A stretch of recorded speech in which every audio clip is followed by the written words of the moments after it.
This is now the third time I filmed this video, so we're gonna waste no time. Let's address the elephant in the room. I moved to my own apartment. Very grateful for the opportunity. I did love my college dorm very much, and I will miss it. But we'll leave that in last semester. In this video, I'm gonna talk about how to balance school, extracurriculars, work, sports, while also having a social life and making time for friends and family. As of right now, I think I have around maybe 10 different extracurriculars.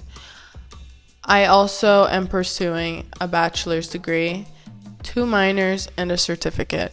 And this is all within my own university. I'm about to give you my best advice yet. So the number one thing you have to do, learn to prioritize. You should know what's important and what's not. And you should be able to compare 2 different things you have to do and pick which one you have to do now or later. Break down your responsibilities. For example, school, sports, work, and that's already going to put you in the right direction. Because if you know that school is more important than work, then that already tells you that if you have a school task, you should do that first. Once you've categorized everything, pick what is non-negotiable. For example, during exam week, I knew that I couldn't do anything else other than study because exams are non-negotiable for me. I cannot have any flexibility with my exams because I know that they're very important. A resource you can use to help you categorize these different tasks is called the Eisenhower matrix. It's basically a box with 4 different boxes within itself, and it'll help categorize these tasks. Take a look at it, see how you like it. And lastly, you can have all these different tasks, but they're nothing without setting goals. Have a to-do list. Put them on a calendar. As soon as you see that you can check off a box, you're more likely to do it, because once you actually check off that box, your brain releases dopamine because it likes that you check the box. So that's going to encourage you to keep doing these tasks.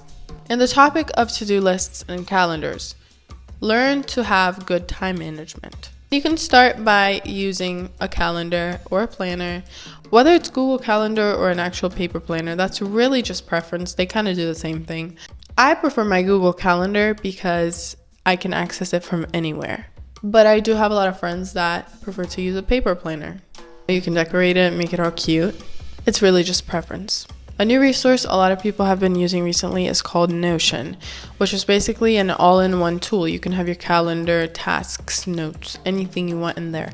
This is not sponsored, by the way. It's just that I just started using Notion and I really like it so far.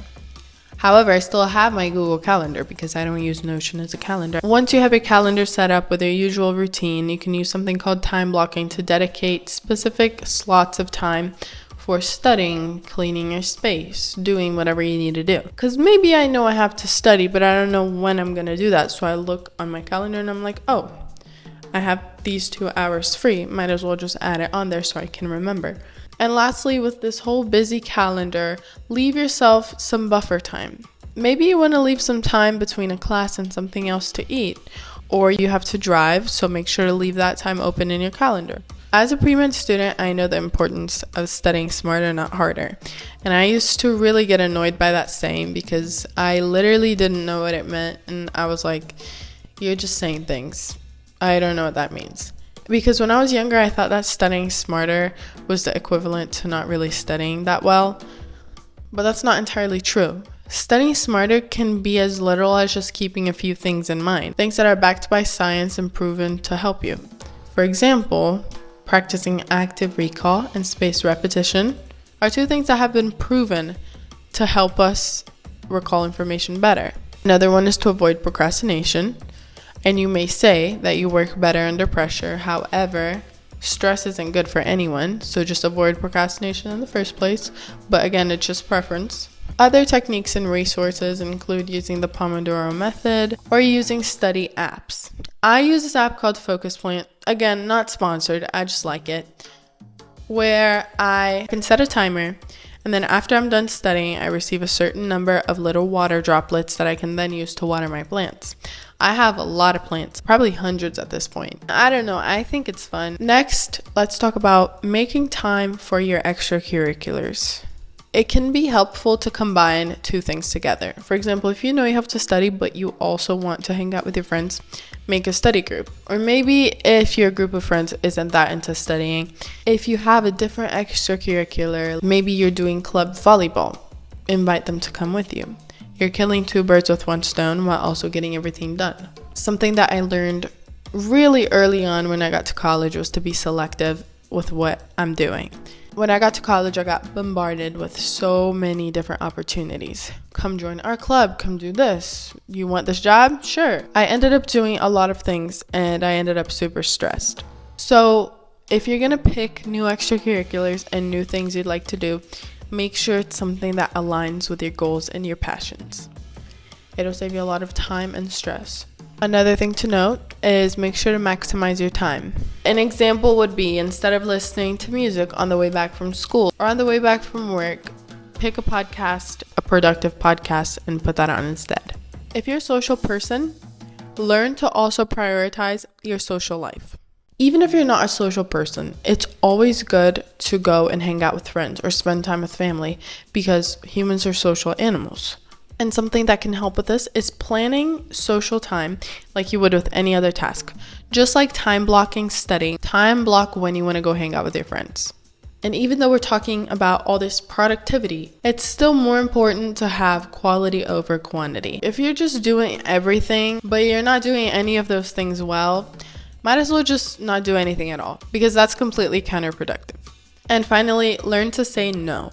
3 months ago, I was struggling with saying no. I wanted to do everything, and that's just the curiosity that comes with moving to a new place, going to college. But I learned very quickly the importance of saying no. Lastly, self-care and avoiding burnout are crucial. When I was applying to 19 colleges in high school, and I was doing this and I was doing that, I had the worst burnout of my life. After I submitted that last application, maybe the week after that, I was so sick and I would sleep and I would wake up and I would feel so tired. And I was sleeping very well because by that time it was summer break. I was getting really good sleep, but I was tired. I didn't want to do anything. And then 3 months later, everything went back to normal and I realized that I had a really bad period of burnout. So in order to avoid that, for anyone watching, make sure to prioritize sleep. Sleep is the best medicine you can get. You're tired? Sleep. You're sick? Sleep. You're sore from a day at the gym? Sleep. Because sleep literally is the time when your body is repairing itself.